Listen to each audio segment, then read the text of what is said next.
If you think of headphones from the 1980s, you probably picture ones that look like this. Or if you've seen Stranger Things, ones that look like this. And that was true if you were using a Walkman type portable cassette player. But if you were using a home stereo system, and especially if you didn't have a lot of money, it was much more likely to be a pair of these awful things. A direct descendant of which you can still buy new today. This particular example says Sears on it, but that's meaningless because these were sold under many different brand names with minor cosmetic differences. No matter what store you went in, these were the cheapest full-size stereo headphones you could buy. With their enormous sized ear cups and quarter-inch plug, these may look like a relic of the 1970s, and that's because they are. Radio Shack's version of these headphones, which they called the Realistic Nova 10, first appeared in their 1971 catalog at a price of $7.95. And here they are a decade later in the 1981 catalog, by which time the price had basically doubled to $14.95. They were called Stereo on a Budget, and they claimed to have wide frequency response, high efficiency design, and a 10-foot cord. And despite their archaic design, Radio Shack continued to sell them all the way until 1992. By then the price had gone up to $18.95, but there they still are, the Realistic Nova 10 headphones. So for these headphones to remain on the market for over 2 decades, do they have any redeeming qualities, or did people just keep buying them because they were cheap? Probably the best thing about them is that despite their large size, they're actually surprisingly comfortable to wear, because you can see how thick and softly padded the ear cushions are.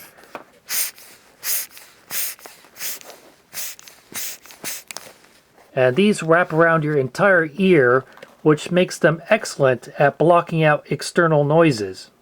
Of course, the downside of this closed ear design is that if somebody or something requires your attention while you're listening to music, you probably won't be able to hear it. And also, if you keep them on for a long time, your ears will start to sweat. This design where the headphone cushion surrounds your ear was also called circumaural, although for obvious reasons I prefer not to use that term.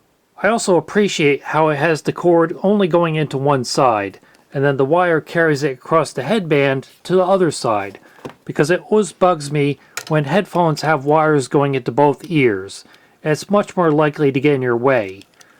And since these are almost symmetrical, it also helps you to keep track of which side is which. All you need to know is that the cord goes into the left side, then you can automatically know just by feel which is the correct way to put the headphones on. And unlike headphones which used foam ear pads, there really is nothing to deteriorate with age, so they're still in perfect condition after at least 40 years. And if you really like to blast your ears off, then these are the headphones for you, because if the output level of your stereo system's headphone jack is high enough, you can almost use them as a pair of speakers.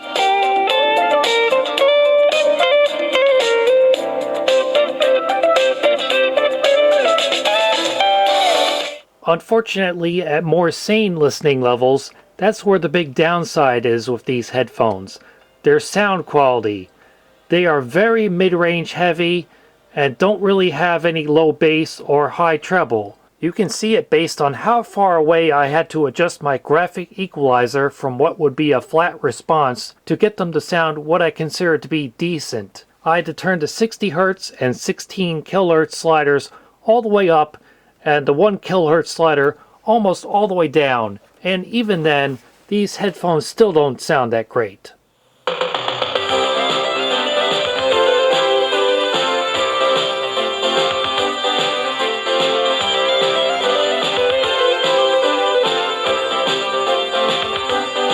The telephone. It's the world's most powerful communications tool. And yet, wasted time, miscommunication, emotional stress, and poor manners characterize most phone encounters in business. And even though they were made in Japan, somebody obviously goofed up when they were assembling these headphones, because they got the left and right channels reversed. When I turn my balance to the left, the sound comes out of the right ear, and when I turn it to the right, the sound comes out of the left ear. After being on the market for over 20 years, these headphones were finally discontinued in the early 1990s and replaced with a new model. Radio Shack called their version of it the Nova 28 headphones. They said low-priced phones feature covered, foam-filled cushions that surround the ear for improved bass and isolation from external sounds. Controls on both ear cups let you adjust balance to your taste, and they sold it for $19.99. And then a few years later, those got replaced by the Nova 57 headphones, which look identical. And if you look at this photo and compare it to these headphones, which you can buy new today, those look pretty much identical. So these headphones that were made in the 1990s, you can still buy new today. They're the Caliphone Model 3068 AV headphones, and you can buy them on Amazon for $27, but that's actually really overpriced because I've seen other websites selling these for as little as $12.63. And just like the headphones we looked at previously, you can find these ones sold under many different brand names, and sometimes even completely generic ones with no brand name at all, with minor cosmetic differences between them. And at first glance they may look very different than these old monsters, but if you look closer, there's definite similarities, especially in the headband, except now we get individual volume controls on each side, which is nice, and also a stereo mono switch. This coiled cable may make them look very old-fashioned, but they do now come with a 3.5mm plug, as well as a 1/4-inch adapter. They do still have soft ear cushions, although they're not quite as poofy as the old version, but you now also get a padded headband, so that's nice. And you may recognize Caliphone as a company that primarily sells equipment for schools. So it seems these are designed for child-sized heads, because in order to fit me, and I think I have a pretty normal adult male-sized head, I need to have them almost fully extended. So if you have an unusually big head, these may not be the headphones for you. But unfortunately, just like these old headphones where they got the left and right channels reversed, it seems like the care in assembling these is still not very good, because these now have two other dumb mistakes. They did get the left and right channels correct, but now they're out of phase. And also I noticed on this switch, in the mono position, they're actually in stereo, and in the stereo position, they're actually mono.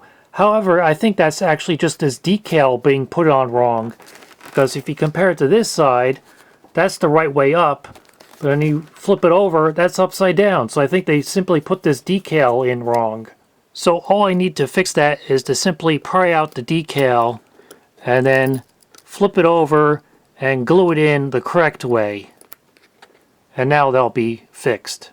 And fixing that out of phase issue hopefully won't be too difficult either, because these ear pads are removable. I don't know if they're meant to be washable, but at least you can remove them. And then there's just a couple, actually just one screw, and I think maybe the rest of it is just clipped in place. And looking at how they have this wired, in the mono position, the switch shorts together the left and right channels. So that's better than a lot of headphones which have a mono stereo switch, but when you put them in mono, all they really do is just put the left channel in both sides. This actually combines them together, so it's a true mono. However, if you look at these drivers, this one has the red on the left, black on the right.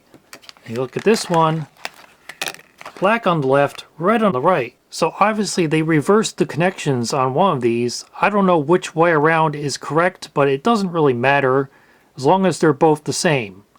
A quick fix with the soldering iron to reverse the leads going to one of those drivers, and now that out of phase issue is thankfully resolved.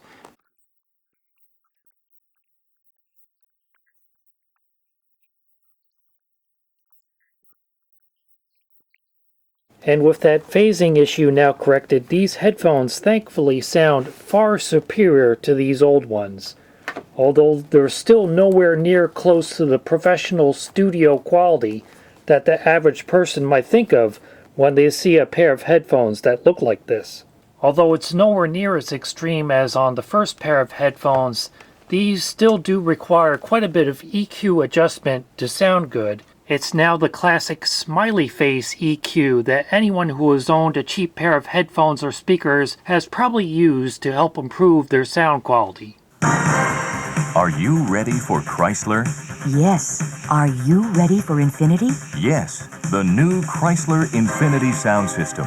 A remarkable new automotive sound system for the 90s. Designed expressly for our fabulous new cars for the 90s. To add to the interest and excitement, we challenged Infinity, America's leading speaker manufacturer, to create an automotive audio system that was simply the best.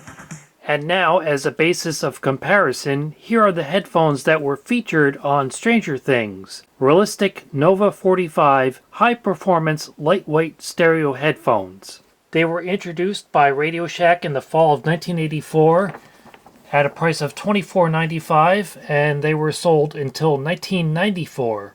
These were part of a new generation of headphones in the 1980s which used samarium cobalt rare earth magnets, which allowed them to deliver full-range sound that was previously only possible with much larger and heavier headphones, while also being much more efficient and better suited for use with battery-powered portable audio devices like the Walkman. And while these were very good headphones for their time, they're not nearly as good as some of the outrageously high prices on eBay may lead you to believe. As you can see by my graphic equalizer, they do still require a bit of low bass and high treble boost to sound their best. Now I'll give you a direct comparison between these three headphones, and while I cannot possibly give you an accurate representation of what they actually sound like listening to them in person, because of course it's going to be affected by the microphone I use and whatever speakers or headphones you're using on your end, in this case I think the differences between these headphones are drastic enough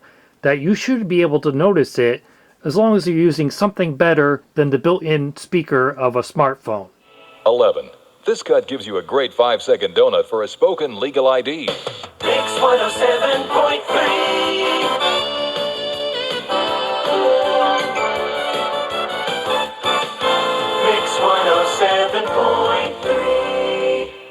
11. This cut gives you a great 5-second donut for a spoken legal ID. Mix 107.3.